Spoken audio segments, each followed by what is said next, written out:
नमस्कार विद्यार्थी मित्रांनो, चला तर आज आपण महाराष्ट्र लोकसेवा आयोगाची महाराष्ट्र गटक सेवा संयुक्त मुख्य परीक्षा 2025 जी पेपर क्रमांक 1 जाहिरात क्रमांक 14/2026 12 जुलै 2026 रोजी घेण्यात आलेला जो पेपर आहे, तर त्या परीक्षेची ॲन्सर की जी आहे फर्स्ट ॲन्सर की ती उपलब्ध झालेली आहे. MPSC आयोगाने ही ॲन्सर की उपलब्ध करून देण्यात आलेली आहे आणि या संदर्भात तुम्हाला काही हरकती असतील तर तुम्हाला 20 जुलै 2026 पर्यंत त्या हरकती सादर करण्यासाठीची वेळ देण्यात आलेली आहे. तर MPSC आयोगाची महाराष्ट्र गट सेवा संयुक्त मुख्य परीक्षेसाठीची ॲन्सर की जे आहे तर प्रश्नसंच ABCDनुसार तुम्हाला प्रश्नांची उत्तरे जी आहेत ते याच्यामध्ये पाहता येणार आहेत.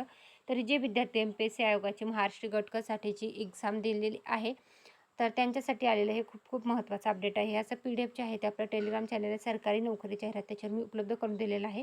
15 जुलै 2026 रोजी MPSC आयोगाने जे आहे तर ही ॲन्सर की उपलब्ध करून दिलेली आहे. तर तुम्ही ती शेवटपर्यंत नक्की पहा. व्हिडिओ आवडल्यास व्हिडिओ लाईक आणि चॅनलला सबस्क्राईब करायला विसरू नका. ही होती MPSC आयोगाची महाराष्ट्र लोकसेवा आयोगाची जी मुख्य परीक्षा आहे गटकसाठीची, तर त्या संदर्भातली अपडेटेड माहिती आवडल्यास व्हिडिओ लाईक आणि चॅनलला सबस्क्राईब करून जायला विसरू नका. Thanks for the watching.